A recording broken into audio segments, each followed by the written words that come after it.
क्या मध्य प्रदेश, छत्तीसगढ़ और राजस्थान में भारतीय जनता पार्टी को हार का डर सता रहा है?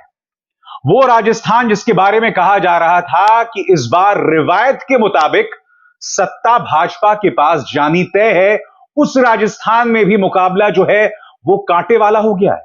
और सबसे बड़ी बात, आखिर वोटिंग से पहले भाजपा इतनी बौखलाई हुई क्यों दिखाई दे रही है? दोस्तों, ये वीडियो कांग्रेस की नेता सुप्रिया श्रीनेत ने अपने ट्विटर टाइमलाइन पर पेश किया था आज से 2 दिन पहले। कायदे से इस पर शो मुझे 2 दिन पहले करना चाहिए था, मगर मुझे यह लगा कि भारतीय जनता पार्टी इस वीडियो का खंडन करेगी यह कहकर कि यह झूठा वीडियो है, या फिर इसका फैक्ट चेक होगा कि यह वीडियो सही नहीं है। वीडियो क्या है मैं आपको बताता हूं। जैसा कि सुप्रिया श्रीनेत के आप ट्विटर टाइमलाइन पर देख सकते हैं, प्रत्याशी अमित शाह से कह रहे हैं, गहलोत और पायलट की बुराई मत करना, जनता नाराज हो जाएगी। अब ये वीडियो मैं चाहता हूं आप सुने और फिर मैं उसकी चर्चा करता हूं।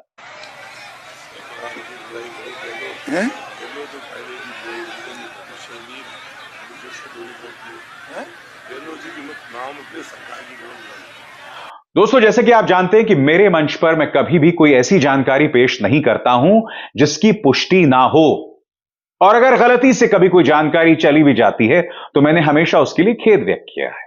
यह वीडियो 2 दिन पुराना है और मैंने उम्मीद की थी कि भारतीय जनता पार्टी इसका खंडन करेगी, मगर अब तक कोई खंडन नहीं किया है।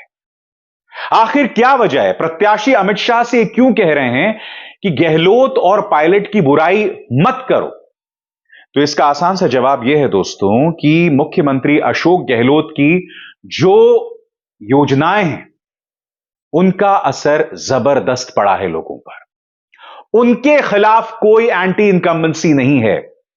यही वजह है कि भारतीय जनता पार्टी लगातार कन्हैया लाल के मुद्दे का जिक्र कर रही है, माहौल को भड़का रही है, भड़काऊ बयान दे रही है, और प्रधानमंत्री ने तो और कई लक्ष्मण रेखाएं लांघ ली।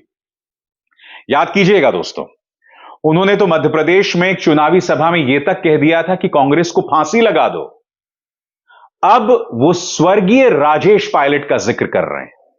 उनके बेटे सचिन पायलट और स्वर्गीय राजेश पायलट के जरिए कांग्रेस पर निशाना साध रहे हैं। सुनिए उन्होंने क्या कहा था और फिर उस पर वो कैसे रक्षात्मक मुद्रा में आते हैं। राजेश पायलट जी को लेकर कांग्रेस बयान जारी कर रही है, प्रेस कॉन्फ्रेंस कर रही है, लेकिन मेरे असली सवालों के जवाब नहीं दे रही है। कांग्रेस पूरी ताकत से झूठ बोल रही है कि कांग्रेस के शाही परिवार ने राजेश पायलट का कभी अपमान नहीं किया। अरे जो सवाल मैं उठाता उसके जवाब दो ना। बात वहां नहीं रुकती। वो सचिन पायलट राजेश पायलट के जरिए गुर्जर वोट को भी साधने की कोशिश कर रहे हैं। वो ये बार बार कह रहे हैं कि गुर्जरों का किस तरह से अपमान हुआ है, और इसके लिए वो सीधे तौर पर कांग्रेस पर हमला बोल रहे हैं। सुनिए वो क्या कह रहे हैं। गुर्जरों का जितना अपमान कांग्रेस ने किया है, ये राजस्थान की पहली पीढ़ी ने भी देखा है और आज की पीढ़ी भी देख रही है। कहने का अर्थ यह है दोस्तों कि मुद्दों पर चुनाव नहीं होगा, भड़काऊ मुद्दों पर चुनाव होगा। भड़काया जाएगा, लगातार भड़काया जाएगा, और इसकी मैं मिसाल आगे आपको पेश करने वाला हूं। मगर जो वीडियो मैंने आपको सबसे पहले बताया उसका जवाब नहीं दिया जाएगा। बहरहाल प्रधानमंत्री ने जो कहा उसका जवाब सचिन पायलट ने दिया है। आपकी स्क्रीन पर उनका बयान। मैंने प्रधानमंत्री नरेंद्र मोदी जी का बयान सुना जो तथ्यों से बहुत दूर है। हकीकत यह है कि स्वर्गीय पायलट साहब इंदिरा गांधी जी से प्रेरित होकर जन सेवा के लिए कांग्रेस में आए थे। उन्होंने लंबे समय तक जनता की सेवा की और आजीवन सांप्रदायिक ताकतों के खिलाफ लड़ाई लड़ी। जहां तक मेरी बात है तो मुझे लगता है कि प्रधानमंत्री मोदी को मेरे वर्तमान और भविष्य की चिंता नहीं करनी चाहिए। इसकी चिंता मेरी पार्टी और जनता करेगी। सोनिया गांधी जी, राहुल जी और प्रियंका जी के साथ हमारा पुराना रिश्ता है। यह रिश्ता दिल का है, इसमें किसी और को बयान देने की जरूरत नहीं है। हम सभी साथ मिलकर पार्टी को मजबूत करने के लिए काम कर रहे हैं। पायलट आगे कहते हैं, सच्चाई यह है कि बीजेपी के पास देश के लिए कोई रोड मैप नहीं है, कोई योजनाएं नहीं है, इसीलिए प्रधानमंत्री जरूरी मुद्दों से जनता का ध्यान भटकाने के लिए ऐसे तथ्यहीन बयान दे रहे हैं। दोस्तों, प्रॉब्लम क्या है मैं आपको बताता हूं। मुद्दे से जैसे भड़काया जा रहा है उसकी मिसाल मैं आपके सामने और पेश करूंगा। आपको समझना पड़ेगा कि लड़ाई पूर्वी राजस्थान की है। पिछली बार इसी पूर्वी राजस्थान की 39 यानी 39 सीट्स में से कांग्रेस को 35 सीटें मिली थी। यह गुर्जरों के बाहुल वाला इलाका है, उनकी ताकत वाला इलाका है। यह वो इलाका है जहां सचिन पायलट ताकतवर है। भारतीय जनता पार्टी पुरजोर कोशिश कर रही है, क्योंकि पिछली बार 39 में से कांग्रेस को जानते हैं कितनी सीटें मिली थी? 35 सीटें। अब भाजपा यह कोशिश कर रही है कि किसी तरह से गुर्जरों के नाम पर जो है माहौल को भड़काया जाए, माहौल में गर्मी पैदा की जाए, और यही वजह है कि सचिन पायलट और राजेश पायलट को लेकर नाम लिया जा रहा है। मगर आपके जहन में सवाल होगा कि प्रधानमंत्री जो कह रहे हैं उसका असर जमीनी तौर पर क्या पड़ रहा है? तो मैं आपको बतलाना चाहूंगा दोस्तों, दैनिक भास्कर के हिसाब से दो तरह के फीडबैक मिल रहे हैं जो मैं आपको बताना चाहता हूं। इसको लेकर ग्राउंड पर हमें दो फीडबैक मिले। पहला कि सचिन पायलट के साथ जो अन्याय हुआ उसे लेकर एक वर्ग के मन में बदले की ललक दिख रही है। दूसरा यह कि भाजपा ने जबरदस्ती राजेश पायलट और सचिन पायलट को लेकर गलत किया, इससे समाज में नाराजगी हो गई है। 24 घंटे पहले भाजपा और कांग्रेस ने राजनीतिक फायदा लेने के लिए पायलट का इस्तेमाल तो कर लिया, लेकिन जनता किस पक्ष में फैसला देती है यह देखना होगा। हालांकि इतना तय है कि कांग्रेस यहां 2018 जैसा संभवतः प्रदर्शन नहीं कर पाए। पूर्व राजस्थान की ये सीटें बहुत कुछ तय करेंगी। यही वजह है कि प्रधानमंत्री बार बार गुर्जर वाला मुद्दा उठा रहे हैं, सचिन पायलट वाला मुद्दा उठा रहे हैं, और साथ ही मारवाड़ इलाके जहां पर अमूमन राष्ट्रवाद और हिंदुत्व की गूंज सुनाई देती है, उस इलाके के लिए पार्टी के नेता भड़काऊ बयान दे रहे हैं। मसलन किरोड़ी लाल मीणा, उनका यह बयान देखिए आपके स्क्रीन पर, कितना भड़काऊ है दोस्तों। यहां पर आप देख सकते हैं एक तस्वीर का इस्तेमाल किया जा रहा है जहां एक व्यक्ति जो है कन्हैया लाल को मार रहा है फरसे से, और यहां पर किरोड़ी लाल मीणा क्या कह रहे हैं? 25 नवंबर को राजस्थान में आपका वोट कन्हैया लाल को इंसाफ दिलाने के लिए होना चाहिए। कन्हैया लाल को मुआवजा दिया अशोक गहलोत सरकार ने, और जिन दो आतंकवादियों ने हमारे कन्हैया लाल को मौत के घाट उतारा था वो दो आतंकवादी जेल में हैं। फिर भी भाजपा ऐसे भड़काऊ बयान दे रही है। मसलन भाजपा के विवादास्पद प्रवक्ता गौरव भाटिया, इन्होंने एक सिलाई मशीन दिखाई है जिसमें से खून बह रहा है। अब आप इन दोनों बयानों को देखो, किरोड़ी लाल मीणा जो कह रहे हैं और गौरव भाटिया जो कह रहे हैं, दोनों बयान भड़काऊ हैं। मगर साहब मजाल है चुनाव आयोग कोई एक्शन ले। गौरव भाटिया क्या कह रहे हैं देखिए, गहलोत सरकार में हिंदू होने की सजा कन्हैया लाल ने पाई, ईमानदारी से जो काम करता था सिलाई। हमारे भाई कन्हैया का सर तन से जुदा कर दिया दरिंदों ने राजस्थान में, उसका कसूर सिर्फ इतना था कि वो हिंदू था। यही वजह है दोस्तों, हिंदुत्व को भड़काने की कोशिश लगातार भाजपा कर रही है। इसीलिए बार बार चाहे मुख्यमंत्री आदित्यनाथ हो, अमित शाह हो, कन्हैया लाल का मुद्दा उठा रहे हैं, क्योंकि वो जानते हैं कि अशोक गहलोत की नीतियों का जवाब इनके पास नहीं है। यही वजह है कि वो हिंदू मुसलमान कर रहे हैं, भड़काऊ बयान दे रहे हैं, इसके अलावा इनके पास कोई चारा नहीं है दोस्तों। जैसा मैंने आपको बताया, मारवाड़ पे खास तौर से फोकस किया जा रहा है, और मारवाड़ से ही अशोक गहलोत भी हैं। हालांकि मैं आपको बता दूं, अशोक गहलोत की सीट में करीब 2.5% मतदान कम हुआ है। अब इसका अर्थ क्या हुआ? जब मतदान कम होता है तो अक्सर यह माना जाता है कि जो सत्ता पक्ष है उसे फायदा हो रहा है, क्योंकि इसका अर्थ क्या हुआ कि जो विरोधी पक्ष के समर्थक हैं वो बाहर नहीं आते। सत्ता पक्ष के खिलाफ वोट करने के लिए उनके पास पर्याप्त वजह नहीं होती। वोट प्रतिशत को लेकर क्या खेल है उसकी भी मैं चर्चा करूंगा, मगर सबसे पहले दोस्तों मारवाड़ की कौन से चेहरे हैं? दैनिक भास्कर के मुताबिक अशोक गहलोत तो हैं ही, दिव्या मदेरणा है, ज्योति मिर्धा है और महंत प्रतापपुरी हैं। खबर क्या कहती है? मुख्यमंत्री अशोक गहलोत इसी इलाके से आते हैं। मारवाड़ में शामिल जोधपुर, पाली, जालोर, सिरोही, जैसलमेर, बाड़मेर और नागौर की 43 सीटों पर इस बार मुकाबला फंस गया है।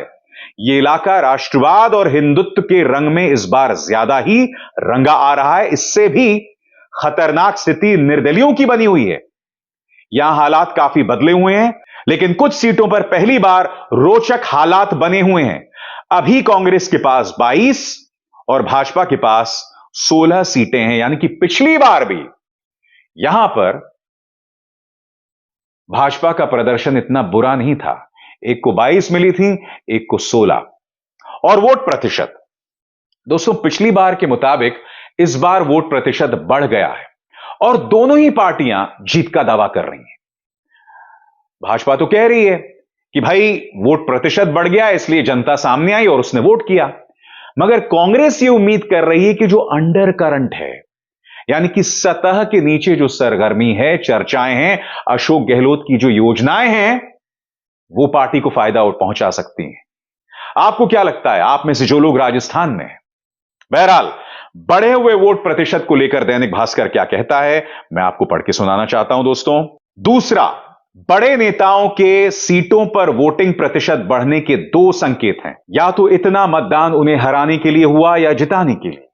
गहलोत की सरदारपुरा सीट पर मतदान 2.59% तक घटा है। इसका असर जीत हार के मार्जिन पर नजर आएगा।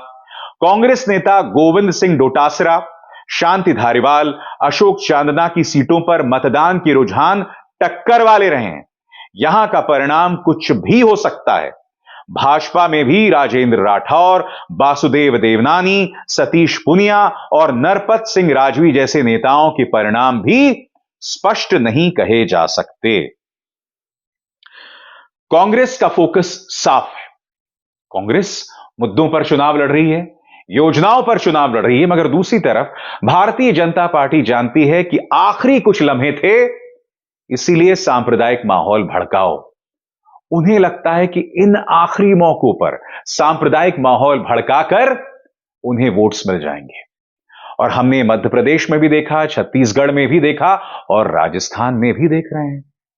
यह ना भूलें, तेलंगाना में जो चुनाव है उसके बारे में भी क्या कहा था हेमंत बिस्व शर्मा ने, कि अगर हम वहां सत्ता में आ गए तो हैदराबाद का नाम बदल के कुछ ही मिनटों में हम भाग्यनगर कर देंगे।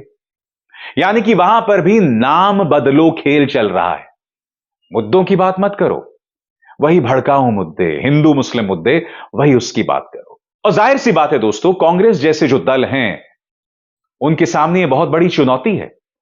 तो मैं आपको याद दिलाना चाहूंगा तेजस्वी यादव का वो बयान, जिसमें तेजस्वी यादव ने जनता से कहा था कि तुम्हें हिंदू मुस्लिम चाहिए या नौकरियां चाहिए।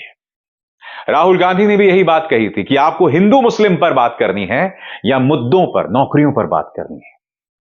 विपक्ष को अपना खेल ऐसे लड़ना पड़ेगा, उसे बतलाना पड़ेगा कि जब हिंदू मुस्लिम की बात होगी, भड़काऊ मुद्दों की बात होगी, तो समाज सिर्फ अराजकता की तरफ बढ़ेगा, शांति की बात नहीं होगी।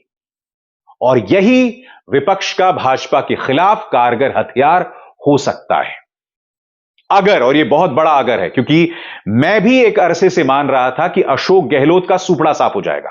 हो भी सकता है, कोई मना नहीं कर रहा हूं मैं, मगर अगर अशोक गहलोत रिवायत बदल देते हैं तो यकीन मानिए दोस्तों, लोकसभा चुनावों के लिए एक उल्टी गिनती शुरू हो जाएगी कि धार्मिक मुद्दे, भड़काऊ मुद्दे जो हैं वो काम नहीं आने वाले हैं। भूल जाइए बीजेपी क्या कर रही है, इनका जो पूरा पालतू मीडिया है, उन्होंने भी कन्हैया लाल को लेकर भड़काऊ कार्यक्रम किए, भड़काऊ बयान दिए, क्योंकि वो जानते हैं कि पार्टी विशेष की सेवा करनी है, इसलिए भड़काऊ बातें करो। क्योंकि इनके पालतू पत्रकार जो हैं वो भी नीतियों पर बात नहीं कर सकते, मुद्दों पर सवाल नहीं कर सकते, ये सिर्फ और सिर्फ भड़काऊ बातें कर सकते हैं, जो ठीक नहीं है। अब इज़हार शर्मा को दीजिए इजाजत। नमस्कार।